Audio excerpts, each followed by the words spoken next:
I have no idea. What are the two most important things? Well, to counter some of the misinformation. The media about our benefits. Yeah. We've covered There's that. lots of misinformation. I know. There's lots of misinformation. So counter misinformation, I don't know, and stay, I guess. What? And then counter it, and I don't know, just get our opinions and our voice out there. To Yeah, public. everyone. We need a public relations campaign, just like Trimet has a public. Okay, now you're next. There you go. Okay, doggone, you want doggone? No, I agree with Scott. All we're trying to do here is to present to John Hunt and the union that we want the union to financially back a campaign that will negate the media constant negative drumbeat about how awful we are. We think the union should use our finances from our dues to buy some full-page ads in the Willamette Week, in the Mercury, in the Oregonian, and put ads on our own Trimet buses, pro-Trimet bus driver ads on our buses. And Wow, wouldn't that be? right, That would be great. They It'd have be to really do that. They interesting. have to they can't discriminate against advertisers Yeah, I think and that's a great idea. present an accurate picture of a Trimet bus driver. You know, because the only picture that's out there Just is a- me. You know, really, and I'm I'm kind of looked at in the community as a ranting, Just the regular crazy bus working driver. stiffs that we We are. need to you see know? some real people that are doing really good jobs and that care about the people on the bus, that do a damn good job every fucking day of the week. And We care about mass transit. We care about Yeah, care about we mass care about transit. mass transit. We care about getting people being out of the car. green. Oh my God. We care about the community. We care Absolutely. about Portland. We care about Beaverton. I mean, people like Yeah, we care about Angie. We want to make sure she gets to where she's going. You know, we want the people that can't. Yes, being able to get over. Hey, tell him about the doggone. But unfortunately, usually West. she's not going anywhere, and she stays right No, here. but we're concerned about the people that do not have cars, that cannot get to the rail. The people that are dependent on the buses to get to the rail. The people that are living outside of the mainstream of Portland. I mean, if you're living in Portland, it's one thing, but there's a whole Trimet service area that is not Portland that gets ignored. Well, media. well, actually, it was a point that Jeff brought up, not to make sure we slant this not just towards us drivers. We're the greedy ones. We're trying to keep what we got, you know, but we have to. And kind of what Al said too is that we're part of the community. We're trying to make our community a better place, and put it in those terms. If we just start talking about, oh yeah, we got to keep what we want more. You know, we you know, that's just not going to play out with the rest of the community. I think that's an important thing, a message we need to say. So. Okay, very good. So keep moving forward. Ask for what we feel like maybe we deserve, and Right.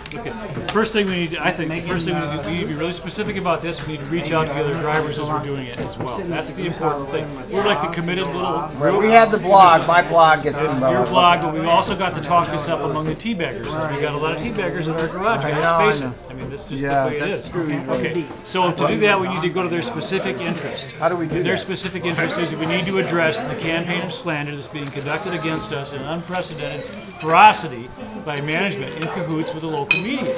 We need to do a point-by-point refutation of the lies and the bullshit slander and stuff that's untrue. Not just in the Oregonian. We need to also address, along the lines of what Jeff was saying, the stuff that was on Kink FM about how dangerous drivers we are. We need to make it out, get it out there that their accident rate is 0.3%. That we average 0.3%. Do you have any idea what the 0.3%? national averages are? Yeah, we don't know. We don't keep track of other people's numbers. I tried to find it out. It's so low, though. It's Ours almost is so low. impossible. Our last fatal was 3 years ago. Okay. And what'd you say? There was 1,000 bus drivers on the road There's every 1,000 day. bus drivers every day. Okay. The other thing is that, let's see, last year we had 95,000. The accident rate for 2009 was the highest it was in March with 95,000 miles per collision. That's not per PA. That's per collision. In September it was 190,000 miles per collision, so double that. And that correlates with daylight hours, basically, and amount of ridership. Okay, so that's what drives the accident rate. And this clown on Kink FM is saying that we're terrible, dangerous drivers. They're painting us as people that are laughing maniacally, talking on our cell phones, driving around town, running over widows and orphans. And it's just not true, especially considering where we drive. We drive in some of the worst streets in the United States in terms of being, they're smaller in many cases, downtown central business district, than the streets of Manhattan. And we have a far better accident rate than New York bus drivers do. And that covers also broken mirrors and passenger calls. We know some of the passengers that do the passenger calls are people that do it professionally, so they can make money off of the Trimet cash cow. We need to be getting that kind of stuff out, and we're not. Okay, one thing I want to say, and one thing only, for me that's not more important, health reform, health care, health issue than what experience right now. And fine, Obama is working on that, and I vote for him. But there's more. We are working very hard every day, and every day is a challenge right there. No matter if you work for the rail system or if you work for the bus system, if you have cancer, you have cancer, okay?